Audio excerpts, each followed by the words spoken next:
365 días atrás fallecía Natalio Aides y en esa oportunidad, el momento de fallecer al programa siguiente, al mismo programa, el domingo, tocaba entrevistarla a Débora Aides aquí en el estudio, obviamente.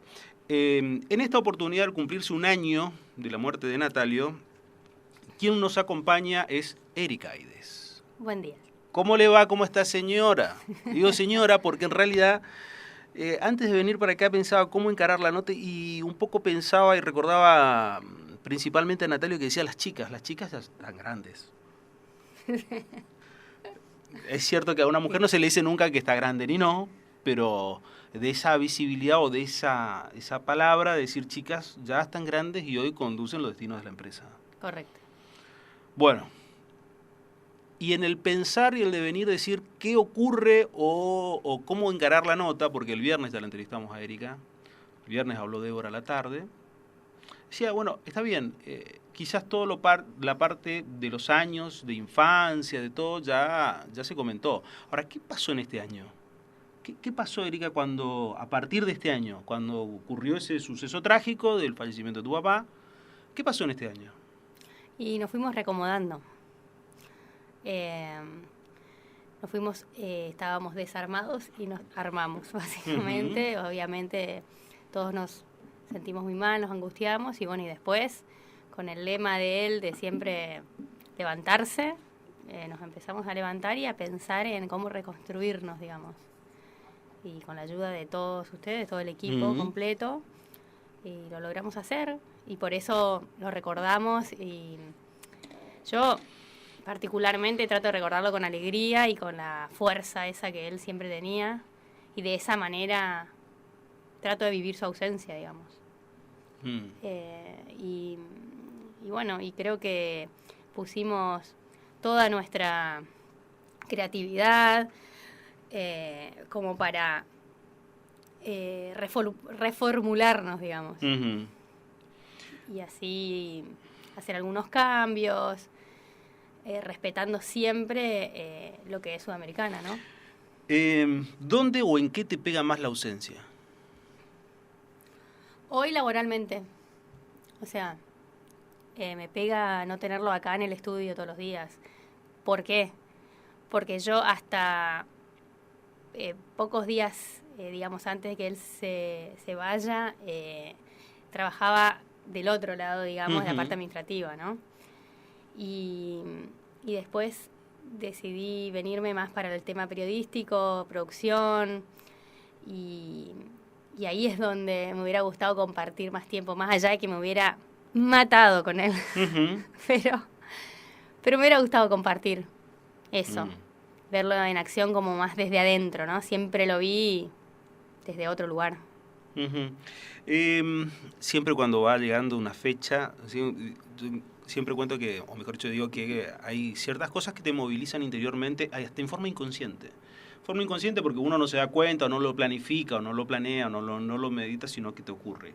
Cuando iba llegando la fecha, más allá de pensar lo que podía llegar a ser lo del día viernes, lo del homenaje, todo eso, ¿qué se te pasó por la cabeza? ¿Qué te pasó? A ver, digo, me levanté, o lo soñé, tal cosa, o entré a recordar tal cosa en particular. ¿Qué se te pasó por la cabeza? No, a mí la fecha me motivó. Me motivó a recordarlo, a hacerle todo un homenaje, como a él le hubiera gustado. A él le gustaba el circo. O sea, si bien era tímido y con respecto a él, a su persona, a sus cumpleaños, no le gustaba el festejo así, el que lo saluden mucho y todas esas cosas. Pero el circo mediático, digamos, de lo que se podía dar en Sudamericana y todo, siempre le gustó. Sí. Entonces yo quise hacer eso. Y en realidad digamos, la nostalgia de no tenerlo la deposité y la transmuté a esa fuerza para hacerle un homenaje como él se merece. Es muy difícil que un hijo siga los caminos del padre. En la historia, a nivel político, científico, un montón de cosas, de ejemplos hay que, o la gran mayoría de los ejemplos, el hijo no sigue los caminos del padre. ¿A ustedes alguna vez se le planteó seguir el camino del padre? No digo de la faz empresarial, sino digo de la faz de estar delante de un micrófono. No. jamás. Nunca. ¿Nunca le tentó eso decir, me gustaría hacer esto? No, porque él era muy él y su mundo, digamos. No lo trasladó mucho al hogar. Eso. Entonces, recién cuando... inclusive cuando aterrizamos acá en Sudamericana, tanto yo como mi hermana, aterrizamos del lado administrativo, estudiamos carreras que tienen que ver con lo empresarial, no con lo periodístico. Y la verdad que me empieza como a gustar y a darme cuenta lo lindo que es la radio y el medio de comunicación cuando me meto en producción. Sí. Ahí me doy cuenta que está bueno, que es como es un trabajo entretenido, digamos. La adrenalina cotidiana de la información. Sí, de la información. Es un trabajo entretenido y entiendo el motor que él tuvo, pero eso él no lo supo transmitir. Si no, seríamos todas periodistas. Sí. Hasta Laura, mira. Sí, hasta Laurita. ¿Qué es lo que más te sorprendió en este año? Digo, en cuanto a recuerdos. Digo, porque a mí me sorprendió, te doy un ejemplo. A mí hace poco estuvo acá, un viernes, una mujer de un comedor, que en un café con el programa El Momento Justo de Gustavo Altamirano, vino la señora, una historia muy conmovedora ya a partir de la señora. Y la señora se sentó y lo primero que dijo es, yo quiero agradecer porque Natalio siempre nos mandaba, cuando hacía alguna campaña, nos mandaba cosas a nosotros y yo nunca lo conocí. Sino él preguntó qué comedor necesitaba y me mandaba cosas. Yo dije, bueno, el nivel de repercusión impacta en cierta gente que uno quizás no lo esperaba. ¿A vos llegaste a tener algún decir, en esto me impactó? Y sí, cuando él falleció, la cantidad de gente que se me ha acercado y me ha comentado de que mi papá le ayudó, que era una madre con 5 hijos sola, y a él le ayudó a conseguirle lo que necesitaba. Y, o sea, me pasó particularmente con una persona, yo vivo en Santa Ana, y cuando se me acerca y se entera quién soy, digamos que soy la hija de Natalio, se le llenan los ojos de lágrimas.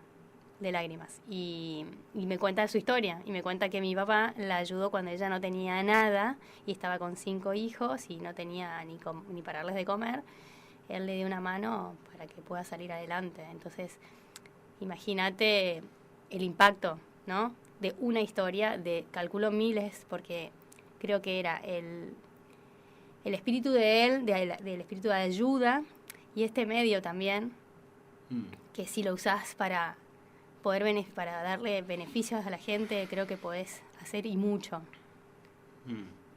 Ese hecho fue que te marcó, por lo menos dijiste ahí. Y sí, ahí es como que uno sabe, o sea, siempre a él le agradecen, o sea, todas las personas, hay muchas historias. Lo que pasa es que acá era como que era como alguien en persona que te venía y te contaba, ¿no? En el lugar menos pensado. Exacto, totalmente. Entonces, lejos de la ciudad, vos no pensabas nunca encontrarte con eso. Claramente.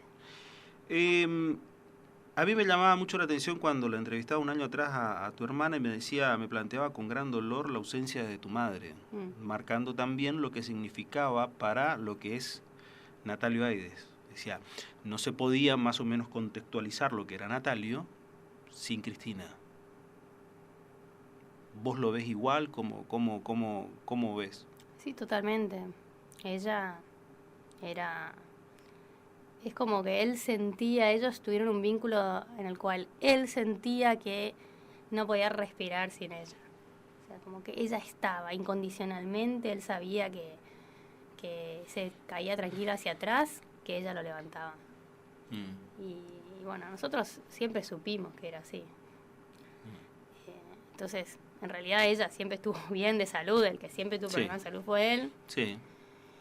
Y ella por ahí un poco castigada por el tema bueno, no es fácil estar al lado de un hombre como mi papá y con toda esa locura que tenía acá con su trabajo, que por ahí siempre priorizaba más todo esto y a costa de cualquier cosa. Y bueno, entonces ella estuvo muchos años y bueno, también le llegaba la edad y también se agotaba. Y aparte él cuando tenía esos momentos de mucho estrés y todo, por supuesto como todo el mundo, lo descargas en tu casa, ¿no? Sí.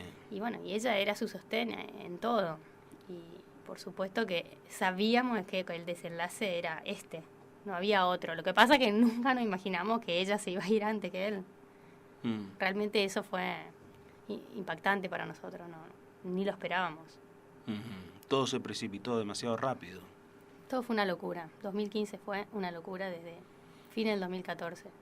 Sí. Y bueno, de ahí fue como un efecto dominó que a un año, digamos, de lo de mi papá, porque ya sucedió un año de lo de mi mamá, Sí. es como que vos decís, wow, cómo voló todo, pero es que fue un tsunami que todavía estamos levantando los pedazos que destrozó, digamos, ¿no? En lo familiar, ¿cómo fue? ¿Cómo fue todo? Tremendo. ¿De qué familia? ¿Qué Todo, familia? todo, ¿La mía todo, particularmente todo, o la...? todo, Para todo todos lo que vos ves. fue tremendo. Para todos fue tremendo porque es mucho de todo, digamos. Las ausencias, como para cualquier persona, que se le vayan sus padres y todo, es fuerte, sumado a una hermana que por supuesto queda a cargo nuestro, sumado a una empresa como esta que hay que levantarla y hay que levantar este peso que justamente él dejó, que es tan fuerte como ese nivel tan alto que él tenía para trabajar, que uno trata y espero poder hacer la cuarta parte de lo que él hizo. Y bueno, todo eso, viste, no es fácil. En lo personal, ¿qué es lo que más cuesta suplir? Digo, no sé, no solamente hablo de lo profesional, de todo. ¿Qué es lo que vos decís donde más cuesta suplir la figura de él?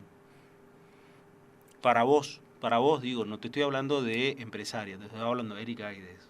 Y para mí, él era un referente de trabajo, de todo sentido, o sea, no solamente lo que él hacía como periodista, o sea, era un referente de un ejemplo a seguir. Yo como que era mi ejemplo a seguir, pero sabía que quería buscar un equilibrio que él no lo tuvo, digamos. O sea, yo tengo otras prioridades también, que no es que en caso de él, también por ser hombre, que es diferente a la mujer, como que yo dije, bueno, qué lindo, ¿no? Haber logrado todo lo que logró, vivir de su pasión, haber hecho lo que quiso, bueno, todo ese ejemplo que se va y queda como esa sensación y todo lo que te dejó. Pero bueno, eso es lo que no voy a suplir nunca. ¿Considerás que tiene un éxito, que tuvo un éxito? ¿O cuál fue el punto culmine que vos decís, este fue el éxito de él? Sudamericana es el éxito de él. Su medio de comunicación, su medio propio, digamos. Ese fue su éxito porque él laburaba en otro medio y de la nada se largó, se tiró a la pileta. O sea, yo creo que se tiró a la pileta porque no es lo mismo hacer un programa que hacer un medio de comunicación. Sí. Entonces, tanto que a él le costó ver Sudamericana como un medio en su totalidad y manejarlo como una empresa, digamos, y no como un programa de radio. Sí. Yo cuando muchas veces decía, pero me parece que es la naturaleza de él, que él no hablaba mucho de lo que pasó, de lo que pasaba. En el fondo muchas veces creíamos que no se acordaba, pero de repente te hacía un comentario sobre algún hecho que ocurrió, que trascendió, que en realidad te das cuenta que sí, que estaba al tanto. Pero ¿no es quizás un poco injusto en la trayectoria de Natalio no recordar cosas que hizo en la década del 70? Porque uno mira rápido y dice, en la década del 70 se fue a transmitir un juego olímpico, una competencia de remo. Estuvo del otro lado del mundo. En la década del 80 estuvo al lado de Juan Pablo II cuando era imposible llegar a un papa en aquella oportunidad, no como ahora que se lo ve a Bergoglio mucho más cercano a la gente. Sin mencionar lo que fue la guerra de Malvinas, lo que fueron sus viajes inicial en la década del 80, y después todo lo que hizo a nivel televisivo, que nadie en la región lo ha conseguido en cuanto a lo que fue las guerras, lo que fue la trascendencia o la explosión que le dio a la televisión en la década del 90. Quizás en esos sucesos no nos olvidamos de una etapa de 30 años de Natalio. Lo que pasa es que él logró esa imagen que logró hasta el final por todo lo otro que había vivido. Y por supuesto que por el tema de la tecnología y Claro. de los archivos y la información, de lo que queda, lo que vos googleás, queda lo más reciente, digamos, ¿no? Y desde el Golfo, básicamente, donde él hizo una explosión mediática. Sí. Sí. Pero todo lo otro, cuando lo describen, lo ponen, ¿viste? Pero siempre va a quedar más lo del Golfo porque es algo como más vendible, ¿no? Y como que fue también más visto por el mundo. Claro, más expandido. Ahora, una cosa que siempre me llamó la atención de Natalio, que al ser una persona, bueno, no digo grande, pero cuando comenzaba la década cuando transitaba la década del 90, y una cosa que me llamaba la atención para su edad y para su generación, era lo avanzado que estaba en cuanto a tecnología y lo que se preocupaba en cuanto a tecnología. Siempre cuento una anécdota que cuando yo comencé a trabajar, computadoras no existían prácticamente, eran muy pocas, estamos hablando de 97 sí, y había que hacer internet, olvídate, no por más que quisieras, y él no es que creó, sino mandó a diseñar un sistema de estar enlazado con la producción, que había que llevar una computadora todos los días en LT7 desde un lugar donde había hasta al lado de Natalio, para que Natalio ahí vea en la computadora lo que le mandaba la producción. Una cosa que hoy es arcaico, que los chicos no entenderían. Sí. El encargado de llevar esa mesita con la computadora era yo. Sí. Mi responsabilidad cuando comencé a trabajar con Natalio era esa, y después un paso muy importante y un salto intrascendente, que es el editar los llamados en cassette, de cassette a cassette. Esa era mi trascendencia en el trabajo.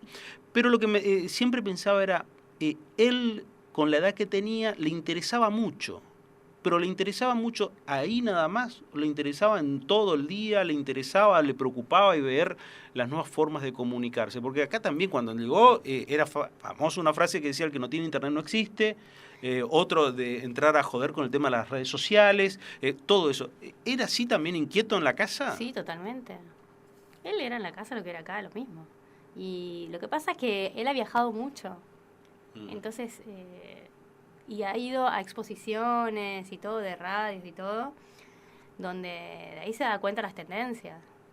Y al viajar y de hecho cubrir las guerras y todo, se da cuenta cómo estaban la CNN, cómo estaban los medios mundiales más conocidos, y obviamente lo que lo quería acá. Siempre estuvo a la vanguardia, digamos, siempre.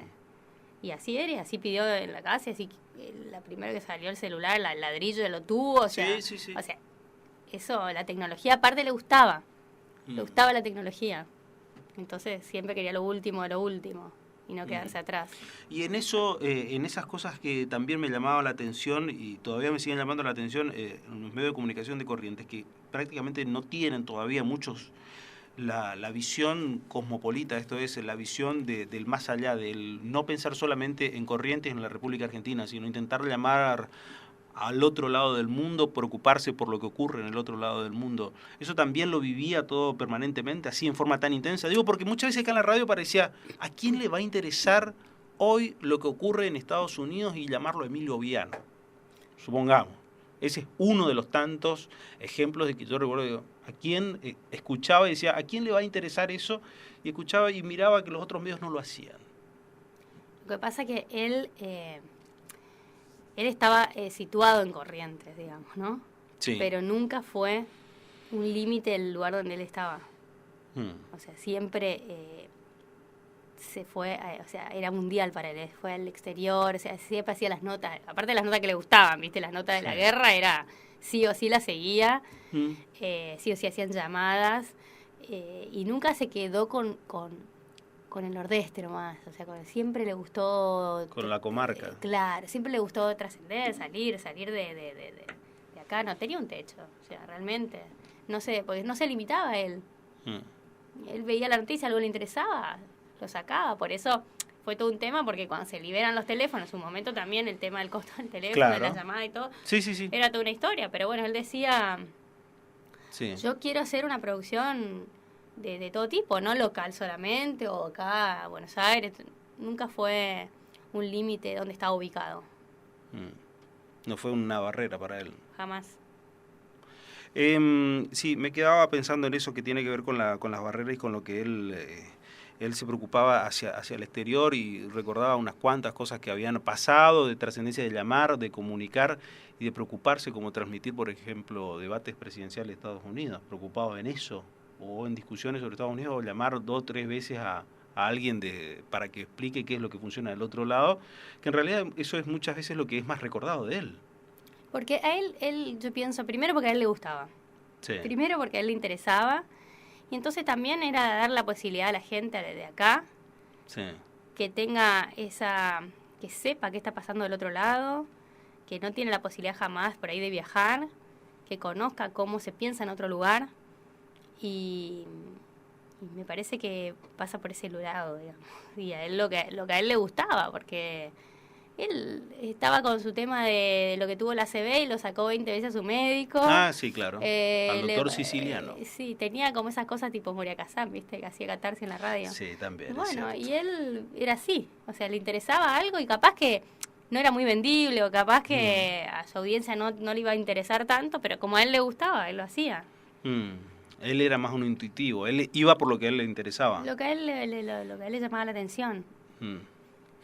En todo eso, ¿recordás a alguien que le haya asesorado, que él haya dicho lo que este me dice sí o sí, o el camino que este me marca en cuanto a lo periodístico? Y él lo escuchaba mucho a Neustar, lo escuchaba Sí. a... Ay, no me sale. Al otro, con anteojos. Ay, no me sale el otro, el de más o menos la misma generación, te hablo. Que No, tuvo un Neustar inconveniente. era el No, de y tuvo un anteojos. inconveniente, tuvo una CB creo que también. Bueno, El que tuvo la CB hace no muchos años fue Mariano Grondona, también. A él, creo no. También. Bueno, sí, escuchaba a varios, pero le gustaba Neustar, me acuerdo, le gustaba mucho. Sí. Pero... Que marcó toda una época, 80 y 90, pensar en medios de comunicación. Sin Neustar, por más que a uno le guste o no le guste, no es pensar en medios de comunicación, no es hablar de medios de comunicación. Radio, por ejemplo. Ahora, ¿cómo es el salto? ¿Por qué él viene de la gráfica, él comienza a trabajar acá en Corrientes en gráfica y después no digo que no quiso volver, pero ¿por qué él siguió en radio exclusivamente y se fue hacia la tele y no apostó tanto a la gráfica? ¿No le salió o qué? No, le gustó más la radio. Directamente. Sí, le gustó más la radio, le gustó la televisión y fíjate que lo que lo terminó encantando fue la radio, porque si no, hubiera seguido con la televisión, todo. Le gustó la radio. Y por eso te digo, era una apasionada y hacía lo que le gustaba. Eso era lo bueno. Él vivía de lo que le gustaba hacer. Y todos los días, por eso él no existía ni sábado ni domingos, ni a él los feriados. Se enojaba con los feriados. Sí. Se enojaba. Sí, insistía que el mejor día de la semana era el Sí, lunes, pero no era total. una pose. No, le encantaba y los feriados se embolaba. Él quería venir a trabajar. Quería venir a sentarse acá frente al micrófono. Yo sé que por ahí quizás no valga contar algunas cuestiones privadas, pero sí voy a contar una que a mí siempre me llamaba la atención. Decía, qué tarado este tipo, cuando venía a trabajar a la radio y le decían, pero Natalio, ¿hoy usted no está yéndose de vacaciones? No sé, decía. Y a las 12 veíamos que pasaba o Cristina, o venía alguna de las hijas, o venía el chofer y lo buscaba, lo alzaba y nos enterábamos al otro día que estaba de vacaciones en otro lado. Pero él a las 9 y media de la mañana, cuando uno lo encontraba, decía, no sé, yo decía, pero si yo me iba a ir de vacaciones, yo ese día ya no trabajo, a las 7 ya estoy pensando, terminando. Él era así. Es que esto era un modo de vida para él. Esto no era un trabajo. Esto no era un trabajo. Esto era algo que él le nacía hacer y lo necesitaba. Era una necesidad para él venir a hacer programa. No era un esfuerzo. Porque en situaciones en las cuales médicamente le decían quédate, aunque resfriado, o sea, él tenía que estar volando en fiebre para no venir. Pero porque a él le gustaba, porque él se divertía. Si todos tuviéramos eso en el trabajo, viviríamos más felices. Viviríamos más felices. Sí. Bueno, 40 minutos llevamos. Bueno, tengo que ir, Daniel. Lo único que me faltaba, como que si querés hacer algo como si fuera la dueña de la radio, pero 40 minutos hablando de tu padre. Un montón. Bueno, se lo merece, está bien. Se lo merece, es un montón, ¿qué? No, espero no haber aburrido a la audiencia, a tus oyentes. No, creo que no.